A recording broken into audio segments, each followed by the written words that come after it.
Genèse chapitre 35, Dieu dit à Jacob, lève-toi, monte à Bethel et demeure-y. Là, tu dresseras un autel au Dieu qui t'apparut lorsque tu fuyais Ésaü, ton frère.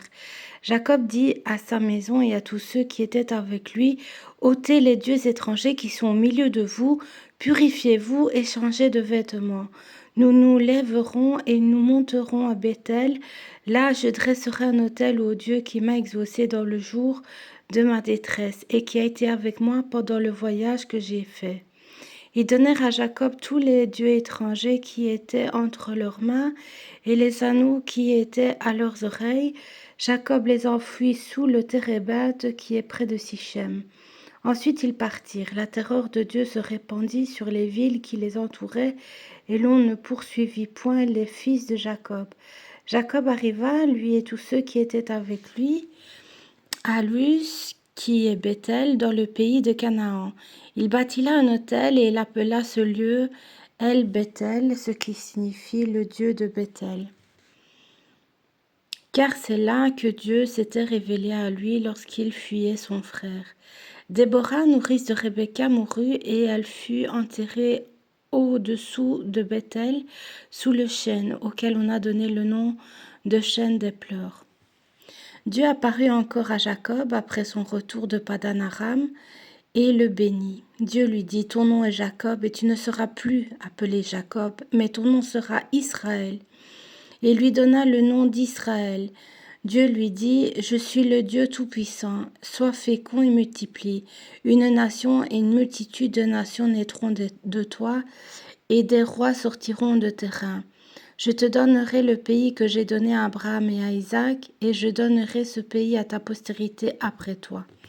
Dieu s'éleva au-dessus de lui dans le lieu où il lui avait parlé, et Jacob dressa un monument dans le lieu où Dieu lui avait parlé, un monument de pierre sur lequel il fit une libation et versa de l'huile. Jacob donna le nom de Bethel au lieu où Dieu lui avait parlé. Ils partirent de Bethel et il y avait encore une certaine distance jusqu'à Ephrata lorsque Rachel accoucha. Elle eut un accouchement pénible et pendant les douleurs de l'enfantement, la sage-femme lui dit « Ne crains point, car tu as encore un fils. » Et comme elle allait rendre l'âme, car elle était mourante, elle lui donna le nom de Ben-Oni, qui veut dire « fils de ma douleur ». Mais le père l'appela Benjamin, fils de ma droite. Rachel mourut et elle fut enterrée sur le chemin d'Ephrata, qui est Bethléem. Jacob éleva un monument sur son sépulcre. C'est le monument du sépulcre de Rachel qui existe encore aujourd'hui.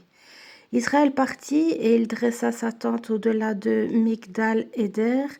Pendant qu'Israël habitait cette contrée, Ruben alla coucher avec Bila, concubine de son père.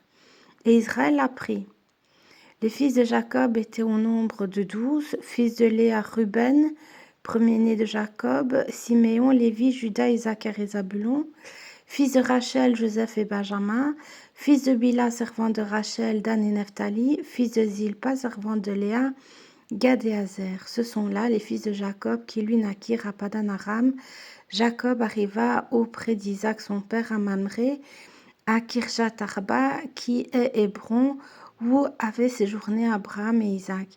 Les jours d'Isaac furent de 180 ans, il expira et mourut, et il fut recueilli auprès de son peuple, âgé, rassasié de jours.